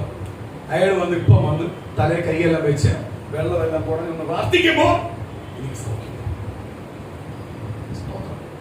ഞാനൊരു കാര്യം പറയാം. കണ്ടവനും മുണ്ടവനും പോകുന്നവനും വേണ്ടി പ്രാർത്ഥിക്കാനല്ല ദൈവം നമുക്ക് വിളിച്ചിരിക്കുന്നത്. കൃപാവരം തന്നിരിക്കുന്നത്, ശുശ്രൂഷ തന്നിരിക്കുന്നത്. അത് ചെലവഴിക്കേണ്ടടുത്താ ചെലവഴിക്കോ. ദൈവത്തിന്റെ വചനം അതുകൊണ്ടാണ് പറയുന്നത്, നിനക്ക് കിട്ടിയിരിക്കുന്ന വിലയേറിയ മുത്തിനെ കൊണ്ട് പന്നിക്കൂട്ടത്തിൽ കൊണ്ട് കളയല്ലേ. ഇന്ന് പലരും ബിസിനസ് ആക്കി വെച്ചേക്കുക. ഇത് എവിടെയും കൊണ്ടങ്ങ് കൊടുത്തേക്കുക. എവിടെയും ചെന്ന് കൊടുക്കേണ്ട സാധനമല്ല. ദൈവം ഒരു ദൂത് പറഞ്ഞിട്ടുണ്ടെങ്കിൽ ദൂത് പറഞ്ഞിട്ടുണ്ടെങ്കിൽ പറയണം. അല്ലാതെ ദൂതിന് വേണ്ടി കാത്തിരുന്ന് ജ്യോതിഷനെ പോലെ ആമി കബടി നിരത്തി പറയുന്ന പരിപാടിയല്ല പ്രവചനം. പ്രവചനം ദൈവത്തിന്റെ ആത്മാവ് ഇറങ്ങി വന്ന് സംസാരിക്കുന്നത് പ്രവചനം. നമ്മളെ ബലപ്പെടുത്താനുള്ള പ്രവചനം. പ്രവചനം എന്ന് പറയുന്ന ദൈവം നമ്മളുമായിട്ടുള്ള ബന്ധം കൂട്ടുന്നതാണ് പ്രവചനം. നമ്മളെ ഉറപ്പിക്കുന്നതാണ് പ്രവചനം. അല്ലാതെ മറ്റുള്ളവരെ സൂപ്പിച്ചു കൊടുക്കാനുള്ള പ്രവചനമല്ല. കബടി നിരത്തി പറയുന്ന സൂപ്പീര് പരിപാടി അല്ലത്. ഇത് ദൈവത്തിന്റെ ആത്മാവ് തരുന്ന പ്രവചനമാണ്. അതെന്തിനു വേണ്ടിയാ? ദൈവമക്കളെ ബലപ്പെടുത്താൻ, ദൈവസന്നിധിയിലേക്ക് ദൈവജനത്തെ കൊണ്ടുവരുവാൻ, എല്ലാത്തിനും മുഖാന്തരമാവുന്ന പ്രവചനം. എലീശ എന്ത് ചെയ്തില്ല? ഇറങ്ങി ചെന്നില്ല. എലീശയുടെ രാജാവ് വരെ നൈമാനെ കണ്ടും മുട്ടിടിച്ച് വിറയലോടെ പിടിച്ചകത്ത് കൊണ്ടിരുത്തിയത്. ഇറങ്ങി വന്നില്ല. ആർക്കും ഇഷ്ടപ്പെട്ടില്ല. നൈമാൻ ഇഷ്ടപ്പെട്ടില്ല. നൈമാന് ദേഷ്യം വന്നു. അപ്പൊ നൈമാന്റെ കൂടെ ഇന്നൊരാൾ ചോദിച്ചു, കൂടെ നിന്ന ഒരു പണം ചോദിച്ചു. യജമാനെ സ്വന്തം പുള്ളിക്കാരൻ വലിയ പ്രവാചകൻ, അദ്ദേഹം വേറെ എന്തെങ്കിലും പറഞ്ഞാലും നമ്മൾ ചെയ്യത്തില്ലായിരുന്നു. ഇതല്ല, വേറെ എന്തു പറഞ്ഞാലും നമ്മൾ ചെയ്യത്തില്ലായിരുന്നു. പുള്ളി പറയുന്നത് ചെയ്യാനല്ലേ നമ്മൾ വന്നത്, കേൾക്കാനല്ലേ നമ്മൾ വന്നത്. അല്ലാതെ പുള്ളി പറയുന്നതിനെ തറുതല പറയാനല്ലോ വന്നത്. യജമാന് വിടുതൽ കിട്ടണ്ടേ? അപ്പോൾ പുള്ളി പറഞ്ഞില്ലേ എന്തായാലും 7 വട്ടം മുങ്ങി പോകാൻ പറഞ്ഞു. നമുക്കൊന്ന് ചെയ്തു നോക്കാം. ഇല്ലെങ്കിൽ ദേഷ്യപ്പെട്ട പോലെ നമുക്കൊന്ന് ചെയ്തു നോക്കാം. ഉടനെ നൈമാൻ പറഞ്ഞു, നമ്മൾ എന്തിനാ ചെയ്യുന്നത്? നമ്മുടെ നാട്ടിൽ ഇതിലും നല്ല കുളമുണ്ട്, ഇതിലും നല്ല ആറുണ്ട്, നദിയുണ്ട്, അവിടെ ഒന്നും ഇല്ലാത്ത ശുദ്ധീകരണം ഈ നദിക്കകത്തൂടെ. അപ്പോഴാ അവൻ പറഞ്ഞു, യെസ്, നമുക്കൊന്ന് നോക്കാം, ചെയ്തു നോക്കാം. അവന്റെ ആഗ്രഹം അനുസരിച്ച് ആര് പോയി? നയമാൻ പറഞ്ഞു, ശരി, ഞാൻ യോർദാൻ നദിയിൽ പോയി പ്രവാചകൻ പറഞ്ഞെടുത്ത് പോയി ഒന്ന് കുടിക്കാൻ പോവാ, മുങ്ങാൻ പോവാ. ഞാൻ എപ്പോഴും ഓർത്ത് ദൈവത്തിന്റെ വചനം ഇന്ന് രാവിലെ എന്നെ ചിന്തിപ്പിച്ചു. ഞാൻ ഒരുപാട് വട്ടം ഇത് പലപ്പോഴും പ്രസംഗിച്ചു, പല രീതിയിൽ പ്രസംഗിച്ചിട്ടുള്ളതാ. കർത്താവ് ദൂത് തന്നിട്ടുള്ള പ്രസംഗിക്കാൻ. സ്തോത്രം. ഞാനല്ല പ്രസംഗിച്ച, ദൈവത്തിന്റെ ആത്മാവ് സംസാരിപ്പിച്ചിട്ടുള്ള വിഷയമാണ്. സ്തോത്രം. നമ്മൾ പലപ്പോഴും ബലഹീനമായി വീണ് പോകുന്ന ചില കാര്യങ്ങളാണ് എനിക്ക് പകൽ ഓർത്തത്. കാര്യം എന്തുവാ? നമ്മളെ കൂടെ കർത്താവ് ഉണ്ടെന്ന് നമുക്കറിയാം, നമ്മളെ കർത്താവ് തെരഞ്ഞെടുത്തേന്ന് അറിയാം. പക്ഷെ പ്രതികൂലം വരുമ്പോൾ പലപ്പോഴും നമ്മൾ ദൈവത്തിന്റെ മക്കൾ പെരുമാറുന്ന പോലല്ല പെരുമാറുന്നത്, ജാതി പെരുമാറുന്ന പോലല്ല പെരുമാറുന്നത്. എന്ന് പറഞ്ഞാൽ ദൈവത്തെ അറിയാത്തവൻ പെരുമാറുന്ന സംസാരവും പ്രവൃത്തിയും ചിന്തകളുമാണ് നമ്മുടെ ജീവിതത്തിനകത്ത് വരുന്നത്. ദൈവത്തെ അറിഞ്ഞൊരു ദൈവ പൈതൽ ചിന്തിക്കുന്ന കാര്യങ്ങളോ ആ ചിന്ത പ്രകാരമുള്ള ചിന്തയോ പ്രവൃത്തിയോ അല്ല പലപ്പോഴും ആരുടെ മേലില്ല, നമ്മളെ മേലില്ല. അതുകൊണ്ട് പലപ്പോഴും അനുഗ്രഹം പ്രാപിക്കാം. സ്തോത്രം. ഞാൻ ഓർത്തു, നയമാനോട് എലീശ പ്രവാചകൻ പറഞ്ഞിരിക്കുന്നത് പുറത്തു പോലും വന്നിട്ടില്ല, അവൻ ആരാന്ന് കണ്ടില്ല. സ്തോത്രം. ഇതുപോലെ ഒരു കുഷ്ഠം നിറഞ്ഞവൻ വന്നിരിക്കൊണ്ട് ഹിമം പോലെ വെളുത്ത കുഷ്ഠമായിട്ട് വന്നിട്ടുണ്ട്, രാജകൊട്ടാരത്തിനകത്തുണ്ട്, രാജാവ് വരെ ഭയപ്പെടുന്നു എന്ന് എലീശ കേട്ടപ്പം പറഞ്ഞത് ഇനി വിളിച്ചോണ്ട് വരാൻ, അവനെ ഇവിടെ വിടാൻ, എന്റെ അടുത്ത് വരട്ടവൻ, ഞാൻ അവന് സൗഖ്യം കൊടുക്കാം എന്ന് പറഞ്ഞാൽ വിളിച്ചേ. എന്നിട്ട് ഇറങ്ങി വന്നിട്ടില്ല, പുള്ളിക്കാരൻ മുഖാമുഖം കണ്ടിട്ടില്ല, വെൽക്കം ചെയ്തില്ല. ഇന്ന് പ്രിയ ദൈവമക്കളെ, ദൈവഗീതമല്ലാത്തതിനെ വെൽക്കം ചെയ്യാൻ നിൽക്കല്ലേ. വെൽക്കം ചെയ്ത തലവേദന അനുഭവിക്കേണ്ടവരും. ദൈവഗീതമില്ലാത്തത് നീ ഏറ്റെടുക്കാൻ പോയാൽ, ദൈവഗീതമില്ലാത്തതിനോട് ചേരാൻ പോയാൽ, ദൈവഗീതമില്ലാത്തതിനെയെല്ലാം നീ ചുമക്കാൻ നിന്നാൽ നീ വേദന അനുഭവിക്കേണ്ടി വരും. നീ ആരാ? ദൈവത്തിന്റെ പൈതല. നീ രാജകീയ കൃപാവരം നൽകിയിരിക്കുന്ന, അഭിഷേകം നൽകിയിരിക്കുന്ന ദൈവ പൈതലായി ഇന്ന് പകൽ പ്രിയ ദൈവത്തിലെ ദൂതൊന്ന് തിരിച്ചറിയ്. എന്റെ മേൽ രാജകീയ ശുശ്രൂഷയാ വെളിപ്പെട്ടിരിക്കുന്നത്, എന്റെ മേൽ രാജകീയ കൃപാവരമാ വെളിപ്പെട്ടിരിക്കുന്നത്.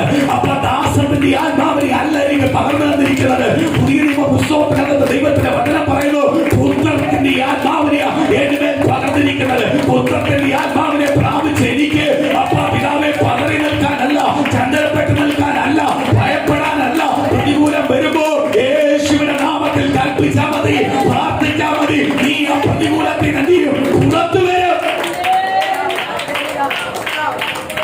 Hallelujah, hallelujah.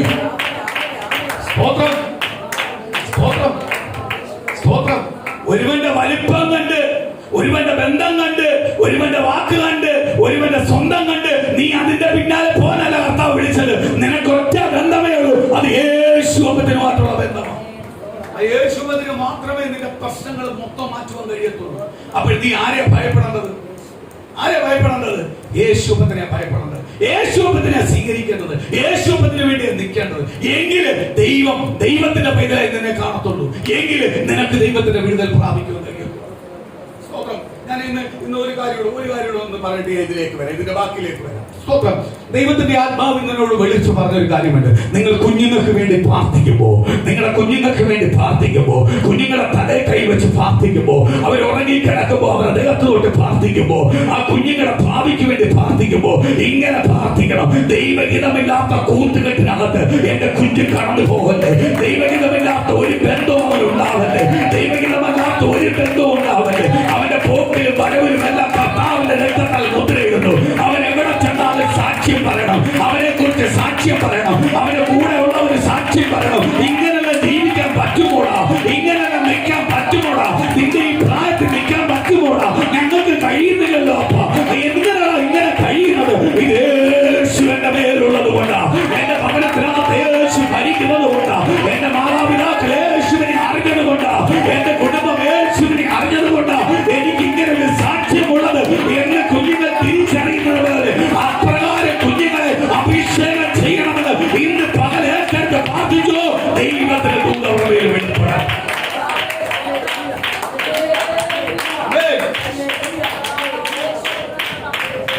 സ്തോത്രം, സ്തോത്രം.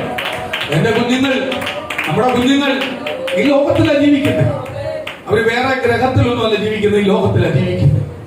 അവർക്ക് ചുറ്റുമുട്ട് ഉള്ള കുഞ്ഞുങ്ങൾ കഞ്ചാവ് കഴിക്കും, മദ്യപിക്കും, അല്ലെങ്കിൽ പാപം ചെയ്യും, പാപത്തിന് മുഖ്യസ്ഥാനം കൊടുക്കും. അവരുടെ മധ്യയിലാണ് നമ്മളെ കുഞ്ഞുങ്ങൾ ജീവിക്കുന്നത്. അവര് തന്നെ പറയണം, എടാ ഇങ്ങനെല്ലാം ജീവിക്കാൻ പറ്റുമോ? എങ്ങനാ? യേശു ക്രിസ്തു 33 കൊല്ലം നമ്മളെ മധ്യയെ ജീവിച്ച് കാണിച്ചതുപോലെ നമ്മളെ കുഞ്ഞുങ്ങൾ മാതൃകയിൽ സാക്ഷ്യമുള്ളവരായി ഈ തലമുറയുടെ മുന്നിൽ, നശിച്ചു പോകുന്ന തലമുറയുടെ മുന്നിൽ സാക്ഷ്യമുള്ള, കർത്താവിനാൽ സാക്ഷ്യമുള്ള അനുഗ്രഹപ്പെട്ട ജീവിതം ഞങ്ങളുടെ കുഞ്ഞുങ്ങൾ ജീവിക്കണം. ഞങ്ങളുടെ കുഞ്ഞുങ്ങൾ എവിടെ പോയാലും വന്നാലും ഞങ്ങൾക്ക് പേടിയില്ല. അവർ യേശുവിന്റെ മക്കളാ. യേശുവിനെ അവരെ കരുതിക്കൊള്ളും. അവരുടെ വിദ്യാഭ്യാസത്തെ, ബുദ്ധിയെ, അവരുടെ ജോലിയെ, അവരുടെ പോക്കിലും വരവിലും എല്ലാം യേശുവിനെ അവരെ കരുതും. കാര്യം അവർ യേശുവിന്റെ മക്കളാ എന്ന അവകാശത്തോടെ കുഞ്ഞുങ്ങളെ അനുഗ്രഹിച്ച് പാർത്തിരി. ദൈവമക്കളെ, ദൈവം നിങ്ങളെ കുഞ്ഞുങ്ങളെ ഉയർത്തുവാൻ ആഗ്രഹിക്കുന്നു, മാനിക്കുവാൻ ആഗ്രഹിക്കുന്നു. നിങ്ങളെ കുഞ്ഞുങ്ങളെ മറ്റുള്ളവരെ പേര് ഒരു പേരായി എഴുന്നേൽപ്പിക്കുവാൻ ആഗ്രഹിക്കുന്നു. ഒരു പേര് എഴുതി എഴുന്നേൽപ്പിക്കുന്നത് പോലെ, ഒരു പേര് എഴുന്നേൽപ്പിക്കുന്ന പോലെ എഴുന്നേൽപ്പിക്കാൻ സ്വർഗത്തിലെ ദൈവം ആഗ്രഹിക്കുന്നു. അതിലേക്ക് ഇന്ന് പകൽ നിങ്ങളുടെ കുഞ്ഞുങ്ങൾക്ക് വേണ്ടി പ്രാർത്ഥിക്കുക.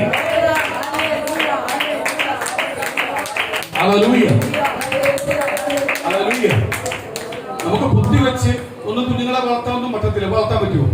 നമ്മളെ കുഞ്ഞുങ്ങൾ ഈ ലോകത്തിലാണ് വളരുന്നത്, അന്യഗ്രഹത്തിലൊന്നുമല്ല വളരുന്നത്. അവരുടെ പോക്കില് വരവില് അവരുടെ കൂടെ പഠിച്ചവർ, പലരും നശിച്ചവരുണ്ട്, നശിക്കാത്തവരുണ്ട്, പല രീതിയിൽ ജീവിക്കുന്നവരുടെ അടുത്ത.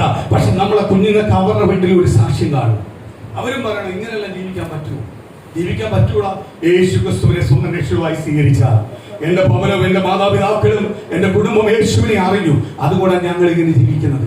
ഞങ്ങൾ ഇതിനകത്തൊന്നും വീഴത്തില്ല. കാര്യം ഏത് രാത്രി ഏത് പകല് വന്നാലും നമ്മളെ കുഞ്ഞുങ്ങളെ കുറിച്ച് നമുക്ക് എന്ത് ചെയ്യണം? ഒരു ഉറപ്പുണ്ടാകും. ഞാൻ ഈ ക്രിസ്റ്റി ചിലതെല്ലാം ചെയ്യുമ്പോൾ ഞാൻ ചാടി നല്ല ഷൗട്ട് ചെയ്യുമ്പോൾ സംസാരം നിർത്തും. കുറച്ച് കഴിയുമ്പോൾ ഒരു മെസ്സേജ് ഇടും, എന്നെ അറിയുന്നില്ല, എന്റെ സ്വഭാവം അറിയുന്നില്ല. ഈ പറഞ്ഞതെല്ലാം ഞാൻ ചെയ്യും, അല്ലെങ്കിൽ ഈ പറയുന്ന കാര്യത്തിനകത്തല്ല ഞാൻ പോകും, ഞാൻ എന്തുവാന്ന് എന്നെ അറിയുന്നില്ല. എനിക്ക് അപ്പോഴും എന്തോ അവനോട് ഒരു പ്രത്യേക സ്നേഹം തോന്നും. കാര്യം എന്ന് പറഞ്ഞാൽ അവൻ പറഞ്ഞ കറക്റ്റാ. ഞാൻ പപ്പയുടെ മോനാ, എന്റെ സ്വഭാവം അറിയത്തില്ല. ഞാൻ എത്ര അറിയാലും എവിടെ പോകുന്ന അറിയാലോ, എവിടെ പോയി നിൽക്കുമെന്ന് അറിയാലോ, അതിനപ്പുറത്തോട്ട് പോകത്തില്ലെന്ന് അറിയുന്നില്ല.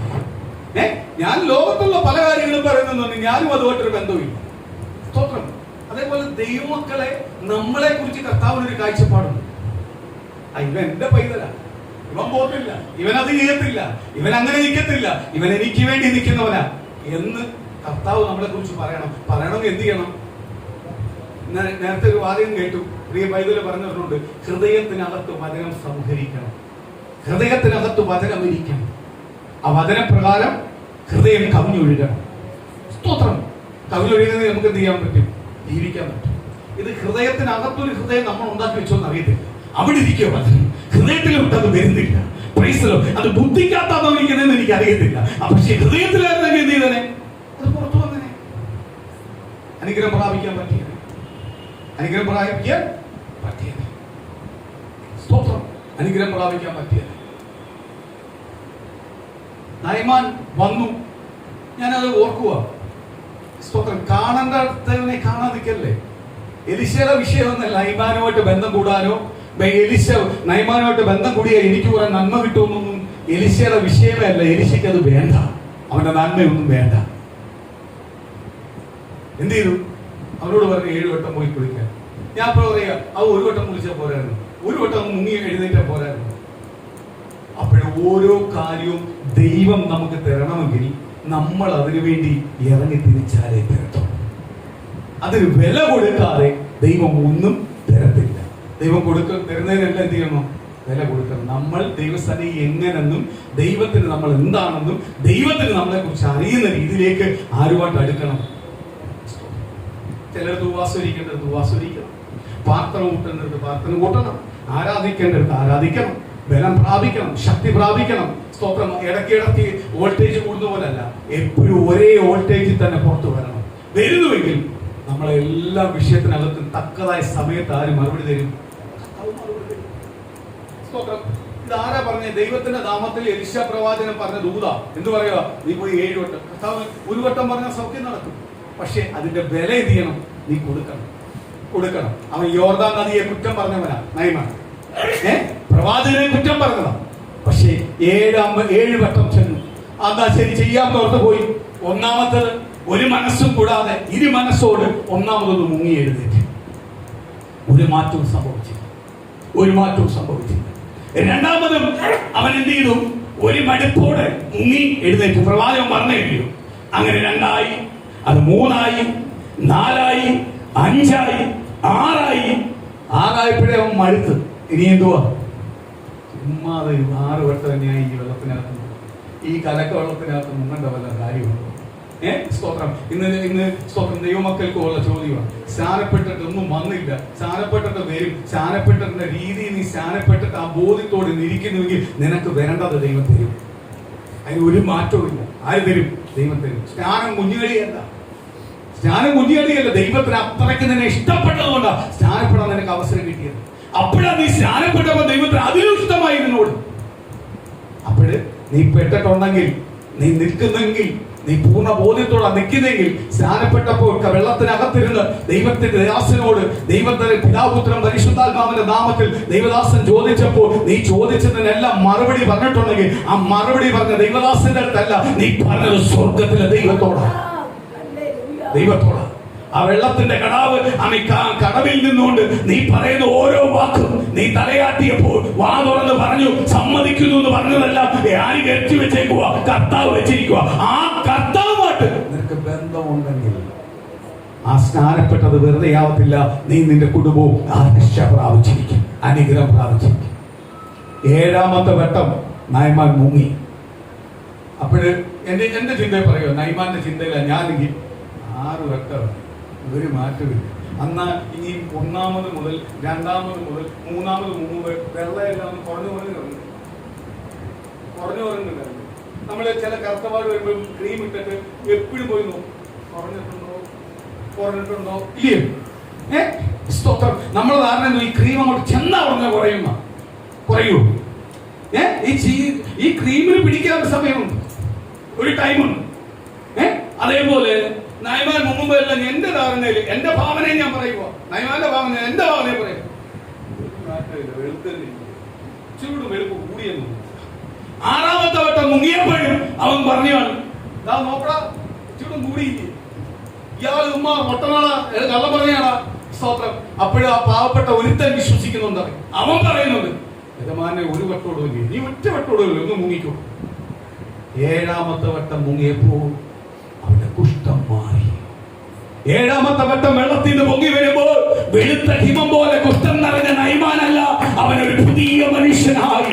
അവയെ സാധാരണപ്പെട്ടവന്റെ ചർമ്മം പോലെ, അവ തേജസ്സുള്ള ചർമ്മം, ദൈവം കൊടുത്ത സൗഖ്യമുള്ള ചർമ്മം, തേജസ്സുള്ള ചർമ്മത്തോടെ അവ ഉണർവുള്ളവനായി പുറത്തു വന്നു.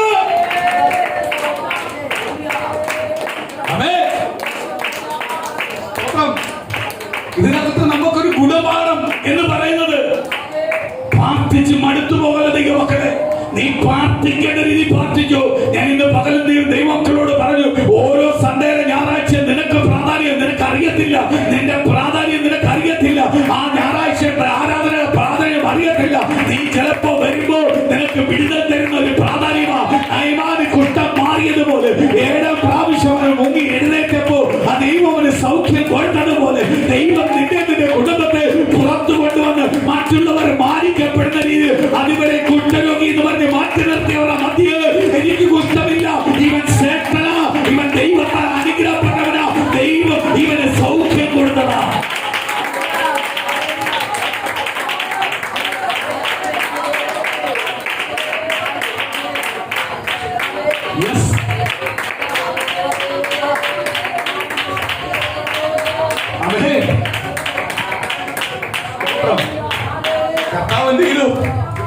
സൗഖ്യത്തോടെ പുറത്ത് നയമാൻ ഞെട്ടിപ്പോയി. എനിക്ക് തോന്നുന്നു നയമാനായിട്ട് ഞെട്ടിയത് കൂടെ വൃദ്ധനാണ്. അവന്റെ വിശ്വാസം ഇരട്ടിയായി.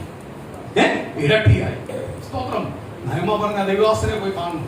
അതുവരെ രാവിലെകൊണ്ടിരുന്നവനാണ്. ആ ദൈവദാസനെ പോയി കണ്ടേ പറ്റത്തുള്ളൂ, എനിക്ക് പോയി കണ്ടേ പറ്റത്തുള്ളൂ. നയമാൻ എന്ത് ചെയ്തു? കാഴ്ചകളുമായി ആരെടുത്ത് വന്നു? എലിശ എടുത്ത് വന്നു. സ്തോത്രം. എലിശ കഴിഞ്ഞ് അടുത്ത ലിസ്റ്റിലുള്ള ഒരു പ്രവാചകൻ അവിടെ ഇരിപ്പുണ്ട്. ശക്തനേറിയ ദൈവദാസനുണ്ട്. എലിശ കഴിഞ്ഞ അടുത്ത സ്ഥാനവുമല്ല, അത്രയ്ക്ക് ശക്തമേറിയ കൃപാവരമുള്ള അഭിഷേകമുള്ളവനുണ്ട്. ഇവൻ അവിടെ നിന്നുകൊണ്ടെല്ലാം കണ്ടുകൊണ്ടിരിക്കുക. സൗഖ്യത്തോടെ വന്നു. അവരെന്ത് ചെയ്തു? നയമം കൊണ്ടുവന്ന് പൊന്നും സ്വർണവും എല്ലാം കൊണ്ടുവന്ന് അങ്ങോട്ട് കാഴ്ച വെച്ചു. യജമാനെ ഇത് വാങ്ങണം, ആ യജമാനെ അങ്ങ് വാങ്ങണം, അങ്ങനെ ഇതിന് യോഗ്യനാണ്. സ്തോത്രം, ഞാനിത് കൊണ്ടുവന്നത് അങ്ങേക്ക് വേണ്ടി. എലിശാ ഇതെല്ലാം എടുത്ത് പൊക്കോളാം, ഇതെല്ലാം എടുത്ത് പൊക്കോളാം. സ്തോത്രം, ദൈവത്തിന്റെ ശുശ്രൂഷയെ പൊന്നും പണവും കൊടുത്ത് വിലയ്ക്ക് വാങ്ങാൻ പറ്റത്തില്ല ദൈവമക്കളെ. പൊന്നും പറയും അത് ദൈവത്തിന്റെ കൃപാവരമുള്ള ദൈവത്തിന്റെ അഭിഷക്തൻ ഒരിക്കലും അതിന് കീഴ്പ്പെടത്തില്ല.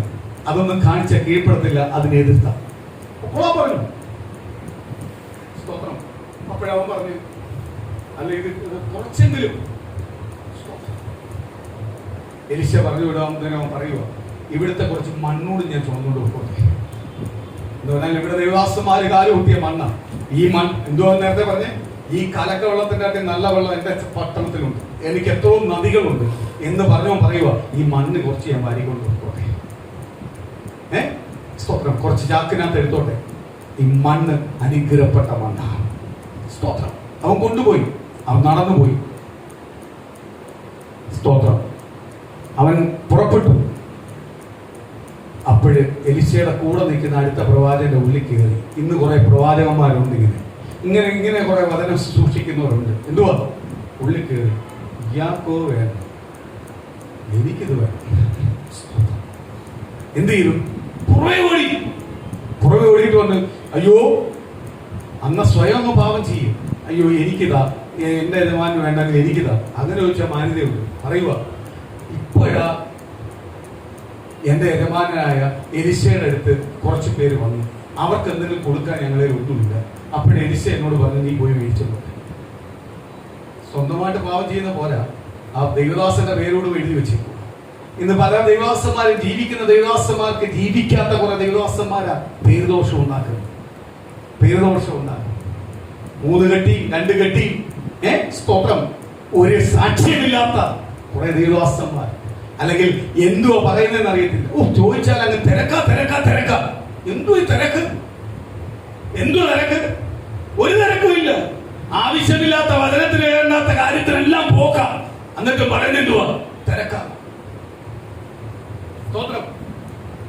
തിരുവനന്തപുരത്ത് BJP നേതാവ് ചെന്നപ്പം ആ നേതാവിന്റെ വീട്ടിൽ പോയി അല്ലെങ്കിൽ അയാളെ ചില്ലറ മേടിച്ചിട്ട് അവിടുന്ന് കഞ്ഞി കുടിച്ച മാസ്റ്റർമാരുണ്ട്. തിരക്ക. എന്തുവാ? ദൈവത്തിന്റെ ഇടമില്ലാത്ത ചെയ്യാനാ തിരക്ക്. ദൈവം ഇല്ലാത്തവന്റെ കൂടെ തോളെ കഴിക്കാൻ പോകുന്നത് അവന്റെ അടുത്ത് തിരക്കാം. സ്തോത്രം. ഇവൻ പോയിട്ടെന്ന് പറയുക, എലിശയുടെ പേര് കളഞ്ഞു. അവൻ പറഞ്ഞു, ഇതെന്തുവാ, 1 2 അല്ല, ഇത് മൊത്തം കൊണ്ടുപോക്കോ. അവനെന്ത് ചെയ്തു? അതെല്ലാം മേടിച്ചിട്ട് നേരെ കൊണ്ടുവന്ന് എവിടെ കൊണ്ടുവച്ച്? അവന്റെ വീട്ടിൽ കൊണ്ടുവച്ചിട്ട് എലിശയുടെ പെണ്ണി ഒന്നും അറിയാത്തവനെ പോലെ വന്നിരിക്കുക. ദൈവം തെരഞ്ഞെടുത്ത ദൈവദാസനാണെങ്കിൽ ദൈവം വെളിപ്പെടുത്തും. അവനെതിരെ ഇനി ഏതെല്ലാം രീതി എഴുന്നേറ്റാലും സ്തോത്രം. കർത്താവ് എലിശ പ്രവാചകൻ, സ്തോത്രം. എനിക്ക് അവന്റെ പേര് പോലും പറയുന്നത് ഇഷ്ടമല്ല, അതുകൊണ്ട് ഞാൻ അത് പറയാം. സ്തോത്രം. ഇങ്ങനത്തെ ഉള്ള ദൈവദാസന്മാരെ എനിക്ക് കണ്ണടത്ത കണ്ടുകൂടാ. സ്തോത്രം. കർത്താവ് എലിശയോട് ചോദിച്ചു, നീ ഇത്ര നേരം അവിടെ പോയതാ? ഞാൻ വീട് വരെ പോയതാ. ശരിയാ, വീട് വരെ പോയതാ, എനിക്ക് ഇഷ്ടപ്പെട്ടു, എന്റെ പോക്ക് എനിക്ക് ഇഷ്ടപ്പെട്ടു. നയമാന്യമുള്ളതല്ലെങ്കിൽ മേടിച്ചുകൊണ്ട് വീട്ടിൽ കൊണ്ടുപോയി ചെല്ലും. വെളിപ്പാടുള്ള ദൈവദാസന്റെ അടുത്ത് കളിപ്പിക്കാൻ ചെല്ലുന്നത്. അവ ഒന്നും മിണ്ടാതിരിക്കുക. അന്ന് ഒരു കാര്യം ചെയ്യും, എന്തായാലും അയാളെ സ്വർണ്ണവും കാര്യങ്ങളും എല്ലാം നീ മേടിച്ചോണ്ട് വന്നില്ലേ, എന്റെ പേര് ഉപേക്ഷിച്ചു. അന്ന് ഒരു കാര്യം ചെയ്തു, അവന്റെ കുഷ്ഠം നിനക്ക് തന്നെ ഇരുന്നോട്ടെ. അന്ന് മുതൽ ആ പ്രവാചകൻ കുഷ്ഠം കൊണ്ടെന്നാണ്. പിന്നെ പറയാൻ പറ്റുമോ എനിക്ക് സൗഖ്യമാക്കാൻ? അടിച്ചിറങ്ങി ദൂരെ വിട്ടു. ഇന്ന് പല ദൈവദാസന്മാരെ ഇതേപോലെ കർത്താവ് പുറത്ത് കളയുന്ന ഒരു ദിവസമുണ്ട്, എടുത്ത് കളയുന്ന ദിവസമുണ്ട്. ഇന്ന് വലിയ ശ്രേഷ്ഠ കാര്യമല്ല പറയുന്നത്. ദൈവനാമത്തിന് വില കൊടുക്കാതെ, ദൈവത്തിന്റെ കാര്യങ്ങൾ, ദൈവത്തിന്റെ പ്രമാണങ്ങൾ എവിടെയെന്ന് ഉയർത്തേണ്ടടുത്ത് ഉയർത്താതെ മറച്ചു വെച്ച് അല്പലാഭത്തിന് വേണ്ടി നിൽക്കുന്ന എല്ലാ ശുശ്രൂഷകന്മാരെയും ആരോടും കർത്താവ് തോന്നുന്ന ഒരു ദിവസമുണ്ട്. നിനക്ക് തോന്നുന്ന പോലെ ചെയ്യാനുള്ളതല്ല കർത്താവിന്റെ വേല. ഈ വേദവസ്തം പൊക്കണമെങ്കിൽ നിനക്ക് തോന്നുന്ന പോലെ പൊക്കാൻ നിന്ന് കഴിഞ്ഞാൽ നീ കണക്ക് കൊടുക്കേണ്ട ഒരു ദിവസമുണ്ട്. ഉറപ്പാണ്. എനിക്ക് അടികൊള്ളാൻ വയ്യാത്തതുകൊണ്ടാണ് ഞാൻ ഒതുങ്ങി ജീവിക്കുന്നത്. കാര്യം എന്തുവാ? എനിക്ക് സ്വന്തമല്ല വിശാലത വരുത്താനെങ്കിൽ എന്നേ എനിക്ക് വിശാലത വരുത്തായിരുന്നു. ഭവനം വരുത്താം, സഭാഹോള് വരുത്താം, ആയിരങ്ങൾ കൂടുതൽ സഭയുണ്ടാക്കാം, പക്ഷെ എനിക്ക് അടി കൊള്ളാൻ വയ്യ. കാര്യം എന്തുവാ? എന്നായാലും ഇതിന് കണക്ക് കാണിക്കട്ടെ. കണക്ക് ചോദിക്കും, കണക്ക് വെളിപ്പെടുത്തും. സ്തോത്രം.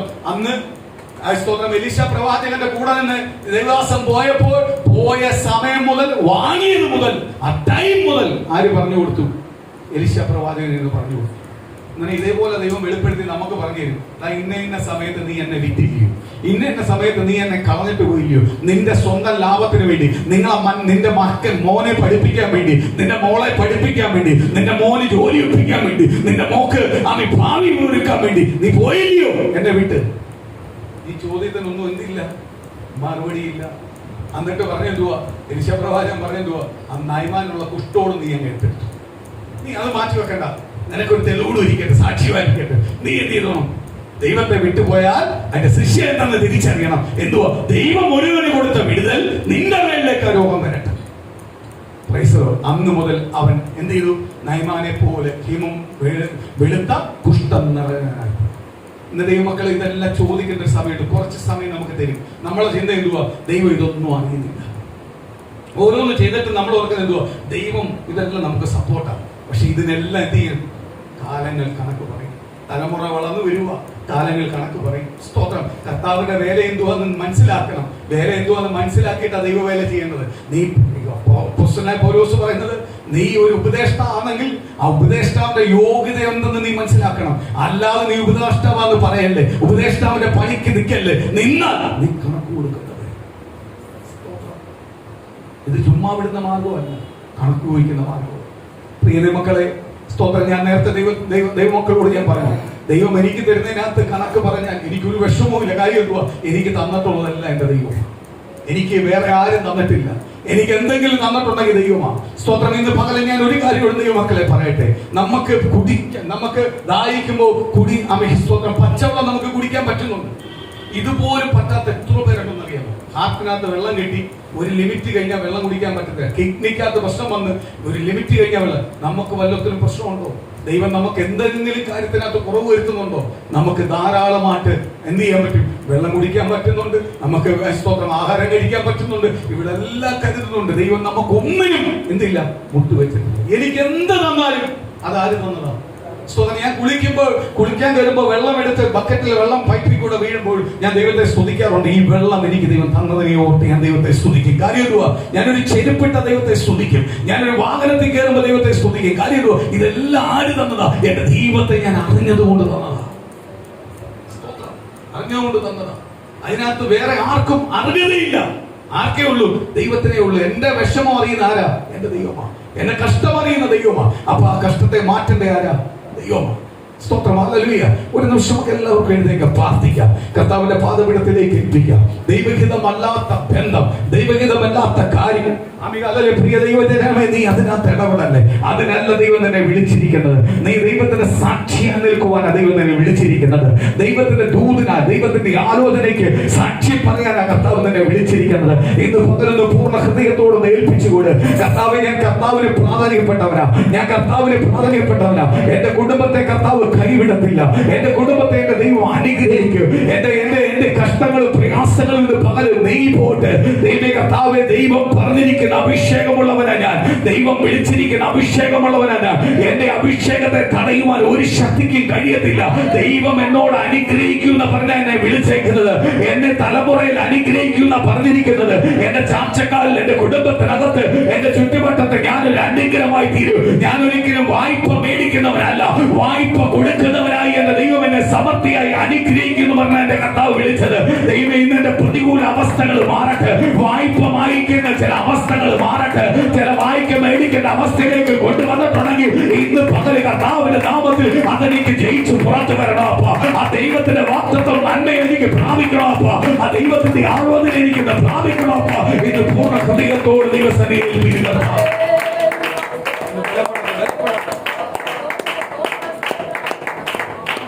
പൂർണ്ണ ഹൃദയത്തോട് കർത്താവിന്റെ സന്നിധിയിൽ ഒന്ന് ഏൽപ്പിച്ചുകൊണ്ട് കർത്താവെ വായ്പ കഴിക്കാനല്ല, വായ്പ കൊടുക്കുന്ന രീതിയിലേക്ക് ദൈവം എന്റെ കുടുംബത്തെ മാറ്റട്ടെ. എന്റെ കുടുംബത്തിന്റെ പ്രതികൂലങ്ങൾ മാറട്ടെ, എന്റെ കുടുംബത്തിന്റെ പ്രയാസങ്ങൾ മാറട്ടെ. ഇന്ന് പകല് കർത്താവെ ദൈവമേ, ഞാൻ അധികാരമുള്ളവനാ, ഞാൻ കൽപ്പിച്ചാൽ നടക്കും. എലിശ കൽപ്പിച്ചപ്പോൾ അവിടെ നടന്നതുപോലെ 7 വട്ടം പൊങ്ങിയപ്പോ അമികാലയിലെ നയമാന്റെ കുഷ്ഠം മാറിയതുപോലെ ഇന്ന് പകല് ദൈവമേ, ഞാൻ കൽപ്പിച്ചാൽ എന്റെ മേലുള്ള എല്ലാ പ്രതികൂലങ്ങളും മാറും. ദൈവത്തിന്റെ